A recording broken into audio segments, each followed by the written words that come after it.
Namo Buddhaya, Bapak Ibu Kalyanamita semuanya. Banyak orang yang bertanya-tanya apakah di dalam agama Buddha atau di dalam Buddha Sasana ada sebuah jaminan sebagai pemeluk ataupun sebagai siswa Buddha akan dapat terlahir di alam surga dengan mudah. Karena banyaknya hal keraguan, karena banyaknya hal kekhawatiran bahwasanya di dalam agama Buddha untuk terlahir di alam surga atau di alam bahagia adalah sesuatu yang sulit. Sejatinya tidak demikian Bapak Ibu Saudara sekalian. Perlu kita ketahui di dalam agama Buddha atau di dalam Buddha Sasana memiliki 26 tingkatan surga. Jadi surga tidak hanya terdapat pada satu alam saja, tetapi ada 26 tingkatan. Jadi di sini apabila umat Buddha ingin terlahir di alam surga, maka tergantung dan bagaimana kebaikan atau kebajikan saat masih hidup di alam manusia. Karena alam surga itu banyak macamnya, banyak tingkatannya. Ini semua disesuaikan pada tingkatan-tingkatan kemampuan daripada buah hasil karma baik yang dimiliki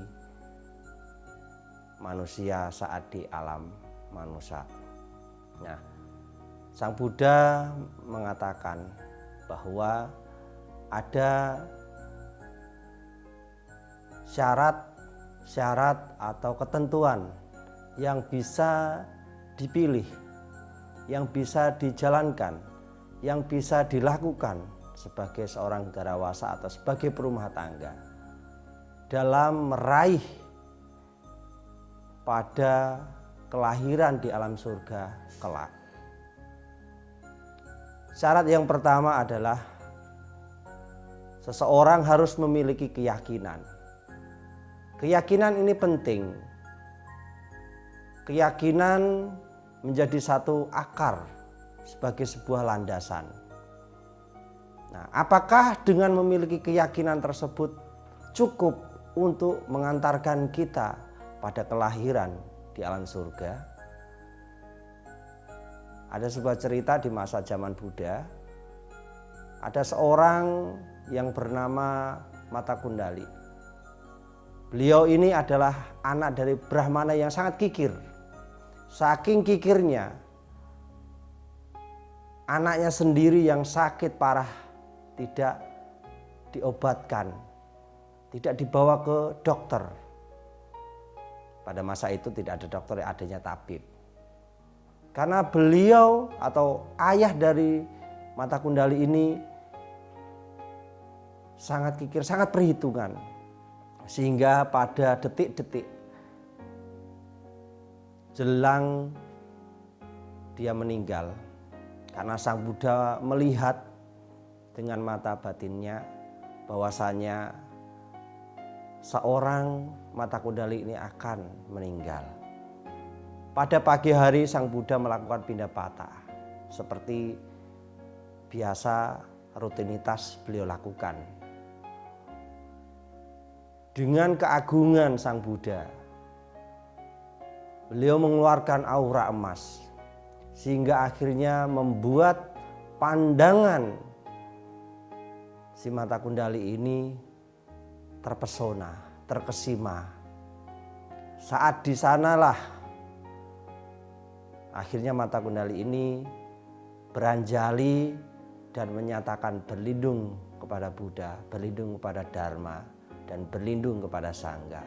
Sesudahnya Mata Kundali ini meninggal. Karena ayahnya tahu anaknya meninggal, maka ayahnya sangat sedih. Brahmana tersebut sedih, akhirnya mengunjungi Sang Buddha, bertanya, menceritakan tentang apa yang dialami. Sang Buddha mengatakan bahwa mata kundal saat ini sudah terlahir di alam surga. Ya, jadi Bapak Ibu, Saudara, Saudari kalian namita semua, keyakinan yang kuat, keyakinan yang mendalam, yang dimana keyakinan itu masuk sampai pada relung sanubari, maka akan menjadikan suatu kekuatan yang besar. Nah, inilah salah satu syarat ya, sebagai garawasa, sebagai perumah tangga harus kita miliki keyakinan yang kuat pada Tiratana. Lalu syarat yang kedua, di sini kita bisa memilih, yaitu dengan menjalankan kemoralan, menjalankan moralitas, menjalankan sila,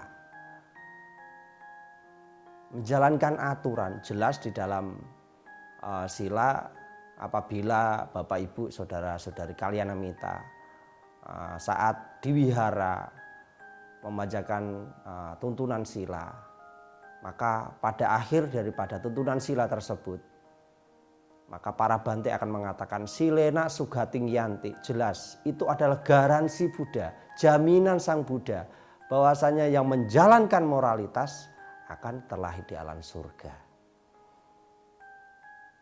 Soal kesempurnaan daripada menjalankan sila atau kemoralan ini menentukan juga pada tingkatan-tingkatan yang akan dirasakan atau surga yang akan ditempati kelak.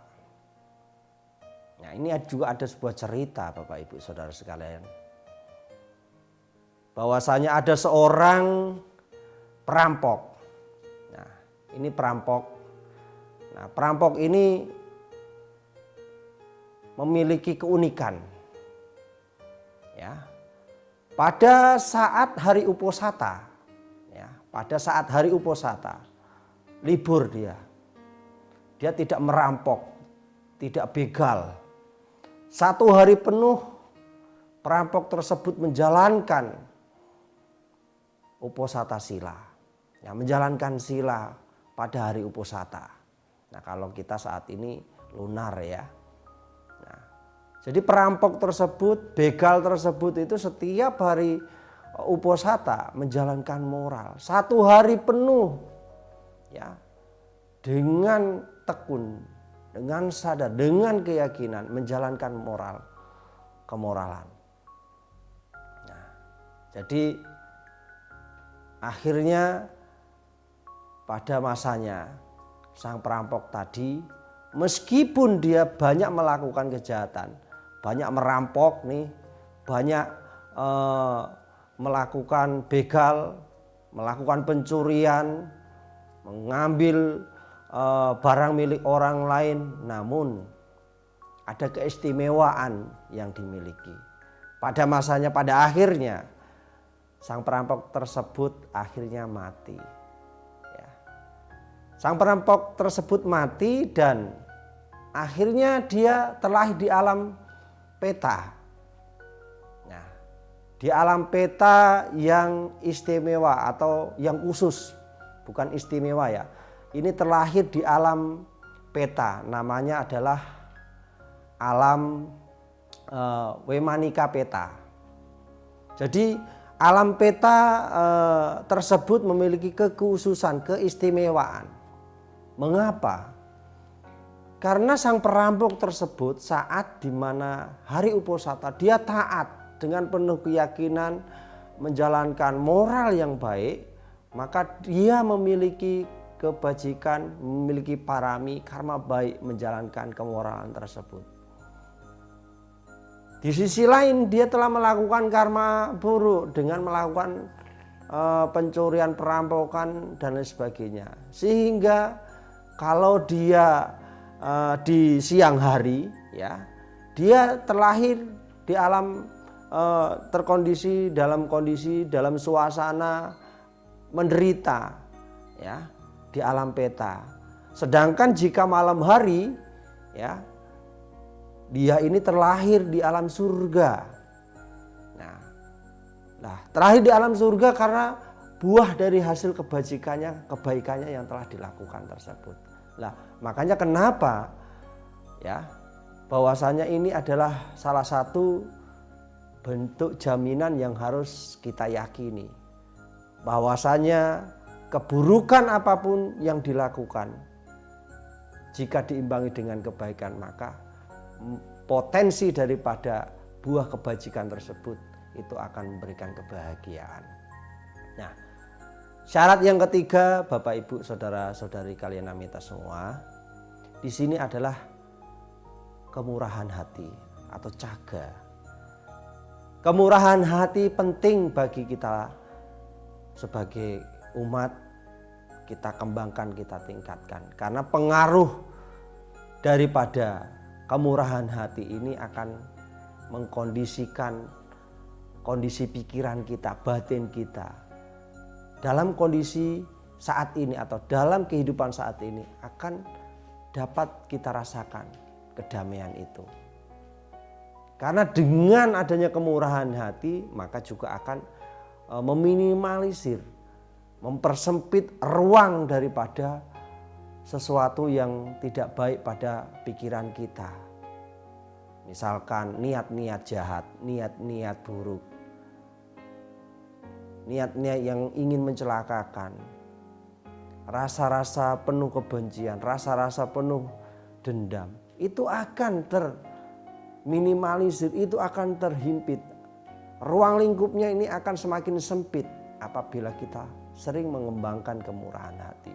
Latihan dari kemurahan hati ini bisa dimulai dari berbagi, berderma, berdana. Ini bisa Anda lakukan, bisa Anda aplikasikan dimanapun, kapanpun. Nah, berlatih mengembangkan kemurahan hati.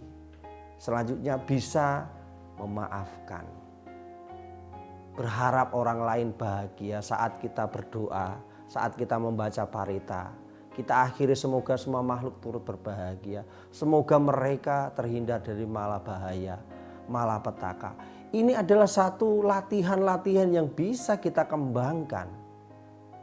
Nah, jika ini terus kita biasakan, maka ini akan mempengaruhi pada kehidupan saat ini juga. Dan pada akhirnya saat nanti ketika kita sudah meninggal, ini akan menjadi tiket kita menuju pada kelahiran di alam surga. Dan yang terakhir, Bapak Ibu, saudara-saudari sekalian, adalah kebijaksanaan. Memiliki kebijaksanaan itu adalah salah satu jalan atau tiket menuju pada kelahiran di alam surga. Memahami sesuatu yang benar, memahami sesuatu yang tidak benar. Kita mampu membedakan mana yang tidak baik, mana yang tidak, mana yang pantas, mana yang tidak, mana yang harus dilakukan, mana yang tidak dilakukan, mana yang harus dijauhi, mana yang harus didekati. Kita melihat sesuatu dengan objektif, kita melihat sesuatu bukan karena atas dasar rasa emosi, karena ego atau niat daripada kepentingan, tetapi kita melihat sesuatu dengan objektif. Kita melakukan sesuatu atas dasar sesuatu yang jelas, alasan yang jelas, dasar yang jelas, sehingga yang dilakukan tersebut pada akhirnya tidak merugikan orang lain maupun merugikan diri sendiri. Nah, Bapak Ibu saudara sekalian, kalian namita semua, ini adalah beberapa tips atau syarat, cara yang bisa kita gunakan, yang bisa kita lakukan untuk mendapatkan tiket menuju pada surga. Nah, tadi Bante sudah mengatakan bahwa surga kita itu banyak. Ada 26 tingkatan. Maka tingkatan tersebut tergantung berapa banyak kualitas hal-hal yang baik pada kehidupan kita saat ini kita miliki. Sabe sata bawantu sukitata. Semoga semua makhluk turut berbahagia.